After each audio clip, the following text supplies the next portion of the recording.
VSR कंपनीचा मालक म्हणजे VK सिंग हा CID ला भेटण्यासाठी आला होता। पोलिसांना भेटण्यासाठी आलेल्या माणसाबरोबर तुम्ही आसपास जर बघितलं तर बंदूकधारी सिक्युरिटी सुद्धा होते। 11-11:30 वाजता VK सिंग CID कार्यालयामध्ये आले असं आम्हाला कळलं। पार नाश्त्यापासून जेवणापर्यंत आणि कदाचित आम्हाला असंही कळलं की संध्याकाळी अर्धा एक तास त्यांना टीव्हीवर क्रिकेटची मॅच सुद्धा तिथं दाखवली। त्याच्याच बरोबर येतानाचं फुटेज आपल्याकडे आहे, पण जाताना ते कुठल्या गाडीत गेले हे लोकांना कळलं नाही। मीडियाशी आणि तिथं असणाऱ्या कार्यकर्त्यांशी बोलल्यानंतर एवढंच कळलं की काळा बाजार करणारा हा जो VK सिंग आहे त्याला पोलिसांच्याच काळ्या गाडीमध्ये, काळ्या काचेच्या गाडीमध्ये बाहेर काढण्यात आलं। म्हणजे एवढी VIP ट्रीटमेंट तुम्ही एका क्रिमिनल इन्व्हेस्टिगेशन मध्ये असणाऱ्या प्रमुख जो कोणी क्रिमिनल या अंगाने आपण त्या व्यक्तीकडे बघत आहात त्याला जर तुम्ही VIP ट्रीटमेंट देत असाल तर हे म्हणजे फारच दुःख करणारं आहे।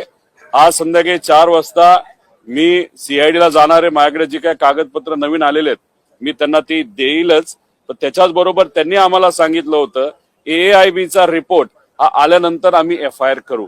मग आज जाऊन आम्ही त्यांना विचारणार आहोत की तुम्ही FIR करणार आहात का। तसं बघितलं तर लिगली ते FIR केलं पाहिजे, पण बघूया।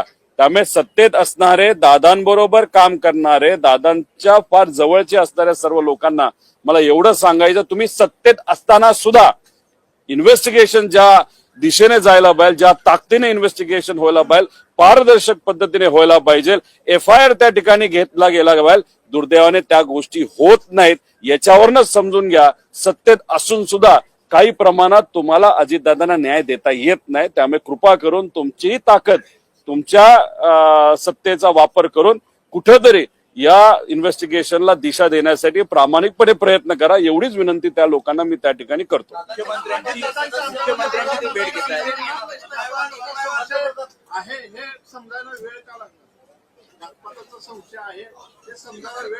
नाही, तो त्यांना विचारलं पाहिजे, त्यांना त्या ठिकाणी उशीर का लागला।